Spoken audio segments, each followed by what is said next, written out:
he called LeBron a name that you can't say on TV.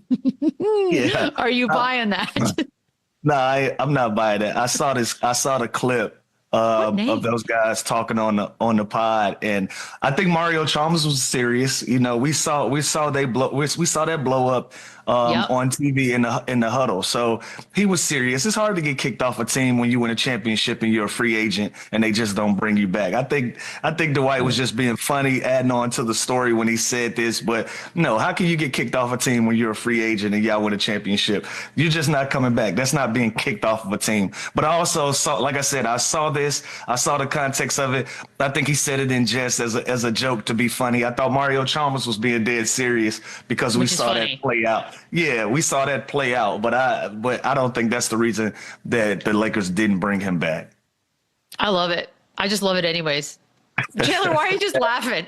What name could it be? Let's just think if it was. Yeah, well, I'm thinking of so many names, and I'm thinking LeBron did leave his Pat Riley took his cookies, so maybe it is true. I don't know, but it all seems petty, and I'm not buying it if that's the question. But it's funny. I didn't see the clip though either, so I don't know how. I mean, you can't get fired if you're not employed. Is basically the gist of what Lou's saying. Anyway, fire me. I quit. Get fired on your day off. It's like oops, the worst. Carmelo. We're going to stay on the LeBron thing for a second here. Carmelo Anthony said that he's never seen him as happy as he's been looking these days playing the game. Obviously, he's hurt at the moment, but when he was out there with Luka, that was a happiness, Chandler, that he had not seen before. Do you agree? I mean, he looks pretty happy in his, early on in his career winning championship. He looked very happy winning the championship Lakers already. But listen, he's healthy. He's playing at an unbelievable level. Let's not forget that his son is living out his dream on the bench, watching him do this at such an elite age and production level. So then you add a Luka that kind of can relieve the pressure. Wait, did you just say his kid's living out his dream on the bench, watching his dad play basketball? I'm just saying, like that was the whole idea, right? To play, keep playing. No, I mean that wasn't even a knock. I'm saying his whole dream was to play with his son. He's doing that this year. How is he not stoked? And they're winning, and they get Luka, and he's playing like dude's 5th or 6th in MVP voting right now, and literally going to work every day with his son. Like he should be as happy as he ever had. And their team is very good, and they're contenders. So yeah, I agree. Listen, he's had such a hell of a career with everything he's accomplished, but right now he should be stoked. And I think he's just at peace, right? Like you're 40 years old, you're in your 21st season. We don't really have we have an expectation level because it's LeBron James, but if they don't want a championship, it's not going to be the end of the world. And people aren't going to be super critical of the Los Angeles Lakers. They've put themselves in a pretty good position to be respected, but that's not how this conversation started. And that's not where we are when it comes to LeBron James and his brand at this point in his career. Like we're just enjoying seeing him break records night in and night out and making history night in and night out, but we don't have them touted as a championship team. Everything that they're doing is great. And it's great for the Los Angeles Lakers, but we didn't start this team saying it's championship or bust or any of these expectations. So at this point in his career, it's solidified who LeBron James is. The only time that we have a LeBron James debate, Kobe Bryant and Michael Jordan is involved in that conversation. So when you get to that place in your superstardom and in your brand and what you've been able to accomplish, you can be at peace because you have nothing left to prove to anybody or put stats on the board to make people put you in a certain category of conversation that you're already in. Also, I would have to imagine in his mind, he's like, a possible extension of a year or two based on what they look like now versus maybe how they started the season. How could you not be happy at that? Dan Levitard, shout out, said that people around the Heat and with the Heat have always viewed Jimmy Butler as a, quote, unstable ingredient. They were relieved, a lot of them, that he left because no one wanted to be at work. Damn. Are you surprised to hear, Lou, that the issues seem to have always been there with Jimmy Butler? Not surprised. Not surprised at all. You got one guy who has a fiery personality that has a history of going back and forth with teammates and coaching staffs and organizations. You know, you had your issues in Chicago, had your issues in Minnie, had your issues in Philly.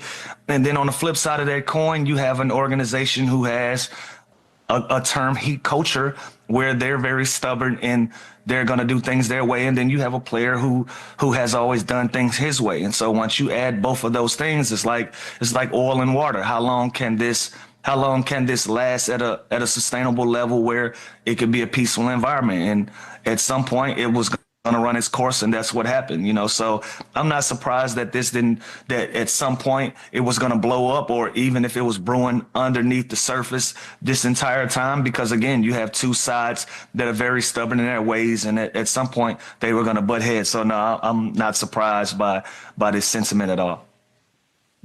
That's I'm with Lou. I mean, he's a repeat offender, right? He's been in the mix, in the headlines for pretty much every franchise he's played for.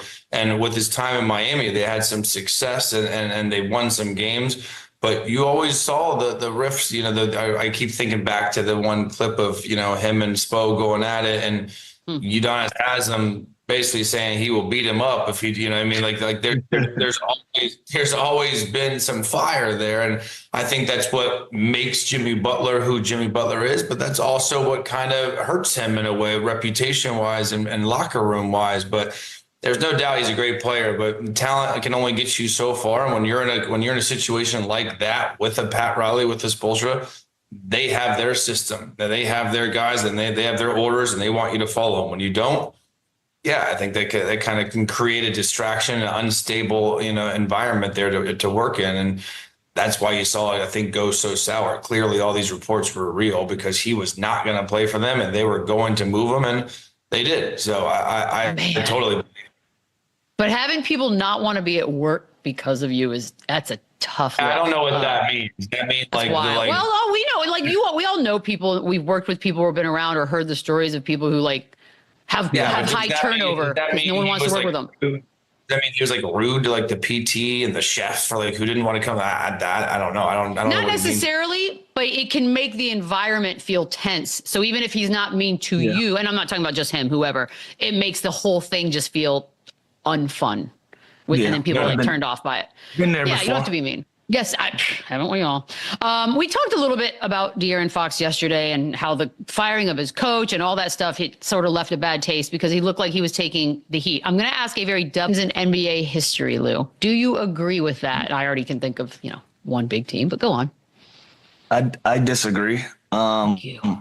I don't know. It's hard for you to be the most disrespected team in NBA history when everybody thinks that you're going to repeat and do it again. Like that's a sign of respect when everybody thinks that you're going to repeat and you're going to be back in the position that you were in last year with the same group of guys. I don't know how that would be considered disrespect. I also don't know the context and what he was comparing this to or what he was saying. But if I really, really like something, it's not disrespectful if I like a restaurant and I'm saying, tomorrow I'm going back to this restaurant, that's not disrespect towards the restaurant, right?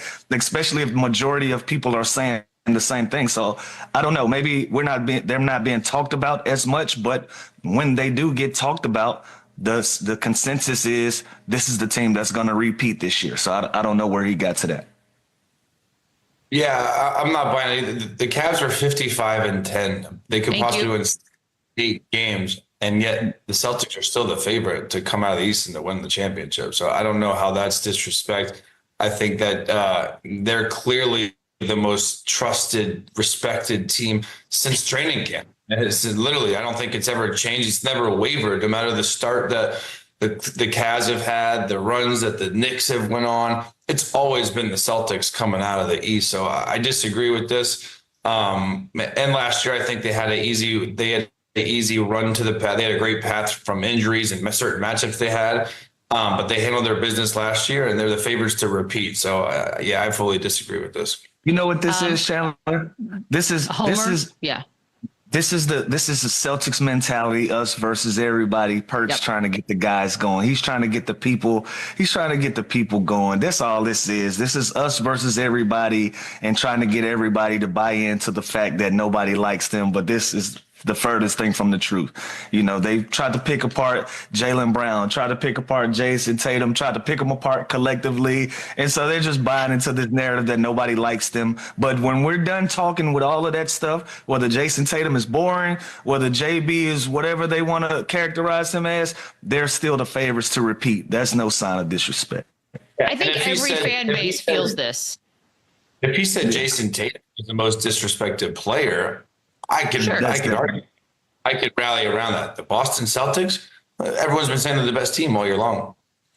I can think of years when the Spurs were not respected as champs. So maybe it's just whoever you root for or you side with, you feel like isn't being respected enough. Now who's the homer, B? That's what I'm saying. Like I'm telling you, every fan base, unless you throw a parade every day, we feel disrespected. I'm sure the Raptors got something to say. Like when they won the chip in 2019, I'm sure they have something to say about it. Yeah. Yeah, they brought in a mercenary and he took care of business and that was it. So there's no respect for that championship. I get it.